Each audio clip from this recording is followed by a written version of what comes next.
কেন? আর কি এমনভাবে করা আছে বুঝলা ভাই, তোমার তেল সার্ভিস বুঝলা।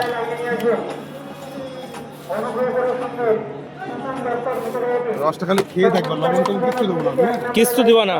না, বিনা লবণ ছাড়া এই রস তুমি খেয়ে বুঝতে পারবা না যে রসের মাত্রাটা কি।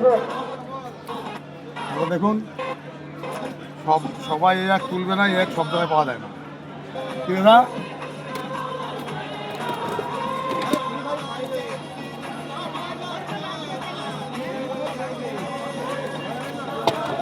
এই রস খেতে গেলে তোমার কাছে আসতে হবে, কি কাকা?